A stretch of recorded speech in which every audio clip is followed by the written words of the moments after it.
de novo ainda no papel do patrocinador. A Adriana veio, falou para você, mostrou tudo que você precisa mudar, te deu os caminhos, agora está na sua mão. O que você falaria para o Cícero, aquela pessoa que tem que promover uma mudança na cultura da sua empresa? Qual é o caminho? Começa por onde? Bom, primeiro, eu acho que cabe considerar, e a Adriana colocou muito bem, e eu vou trazer um pouco da experiência de mercado a respeito dessa questão da necessidade. Quando a gente fala em necessidade, trazendo um pouquinho de neurociência, que é um assunto que eu sou apaixonado, inclusive estou cursando agora. O ser humano ele vai sempre buscar fugir da dor e buscar o prazer. O que acontece? A necessidade ela vai vir também dessas duas formas.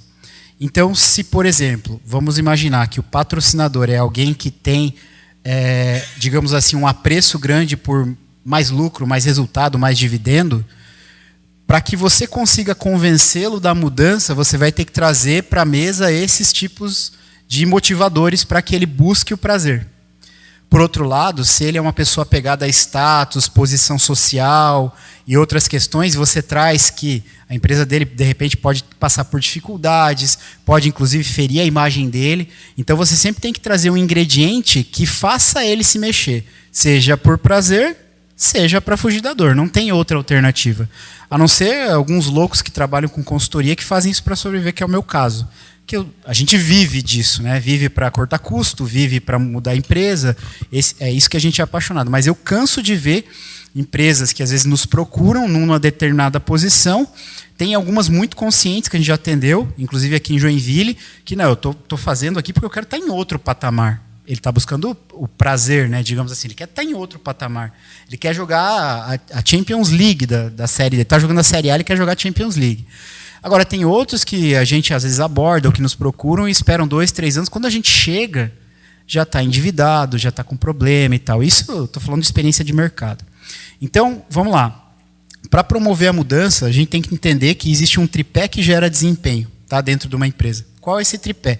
E isso muitos executivos não conseguem enxergar. É muito simples, mas eles não conseguem enxergar. O tripé para gerar desempenho é composto de pessoas, processos e tecnologia. Bem simples. Três coisinhas.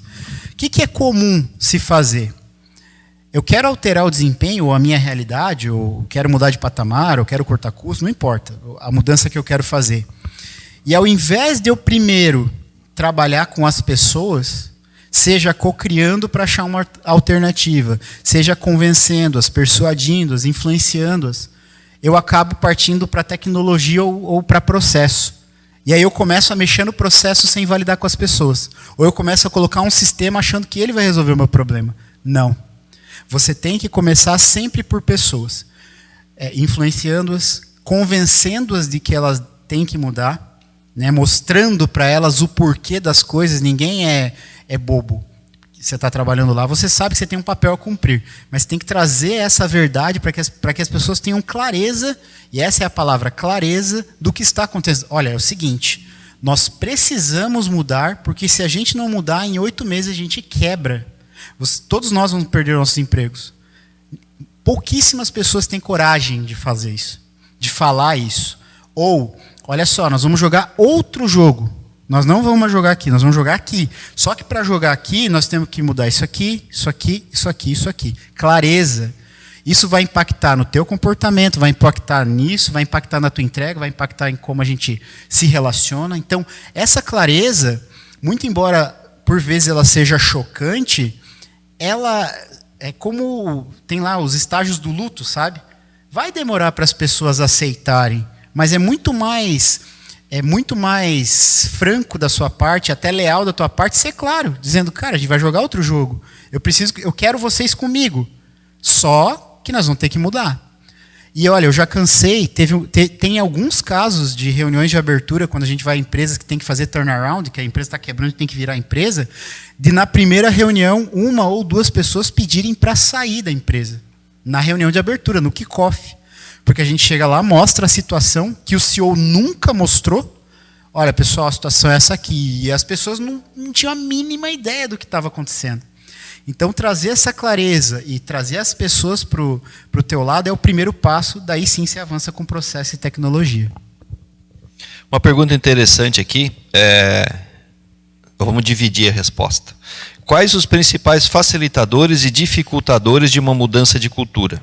Então a Adriana fala dos facilitadores e você fala dos dificultadores.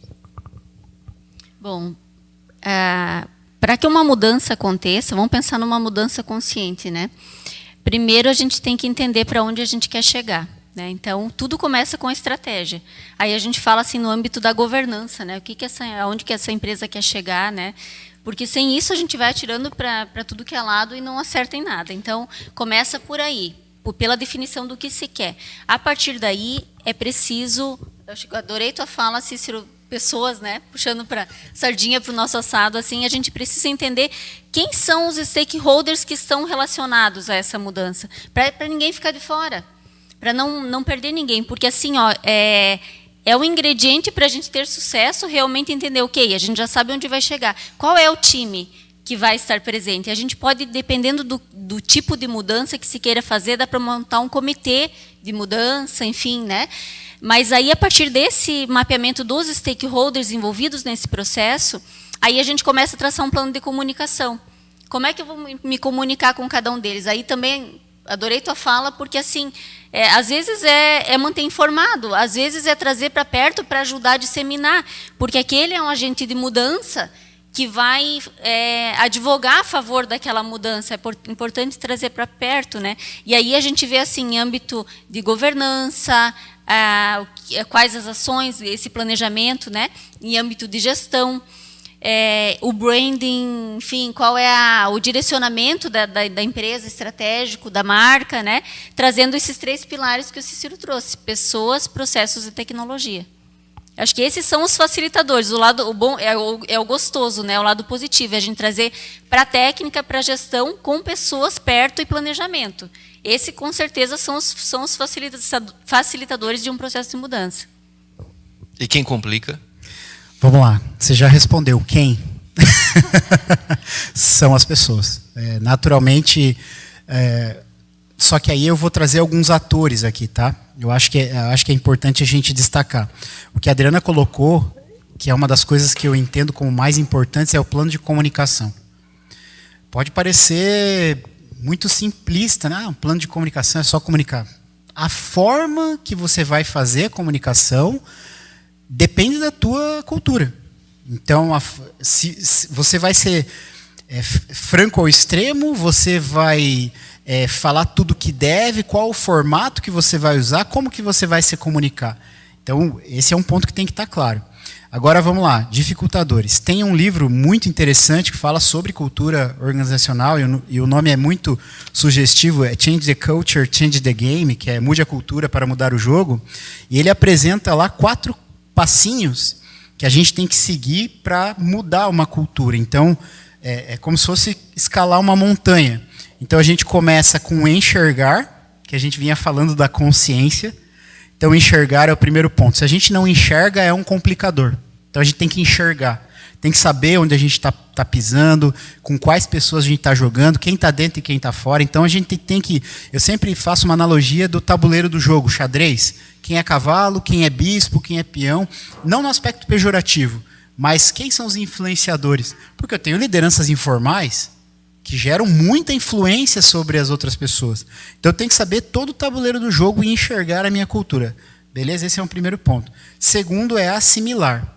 Então, legal, entendi. Tem que aceitar aquilo ali e entender a distância, o gap, a lacuna, o espaço da caminhada. Pensa num GPS. Quando você vai colocar num GPS, qual é a primeira coisa que o GPS te pede, antes de tudo? Para onde você quer ir? Que falou de governança. Quero chegar aqui. Beleza. Aí ele vai localizar onde você está e você pede traçar a rota. Tem que fazer as pessoas assimilarem a rota. Tem que estar claro para elas qual é a rota. E às vezes a rota vai ter que escalar, vai ter que passar por pedregulho, tem que trazer essa assimilação. E aí os complicadores e se as pessoas não quiserem aceitar?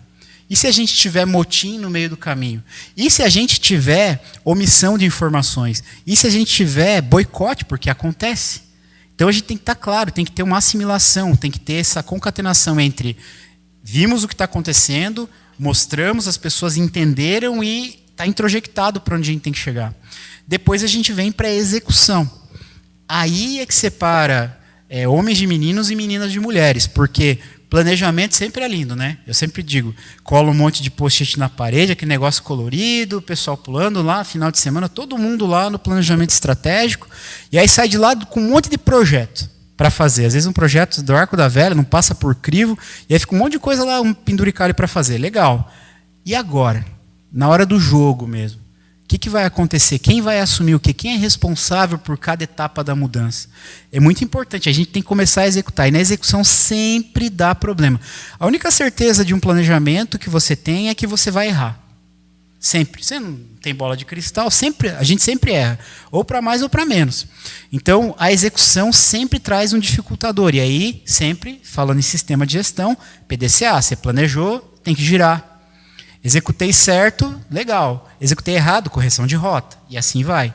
E, por fim, vem também, trazendo o gancho do que a Adri comentou, do intraempreendedorismo, que é o ir além. Se eu percebo, né, o quarto passo, né, então, enxergar, assimilar, executar, ir além. Se eu percebo que eu posso dar um passo a mais, que eu posso entregar mais, que eu posso ser cada vez melhor dentro da minha execução, por que não dar um passo a mais para acelerar esse processo de mudança? Então, essa escalada desses 4 passos, que o livro cita com outros termos naturalmente em inglês, é importante que em cada um deles a gente pode ter problema. E a gente tem que saber onde nós estamos para ter clareza de como agir.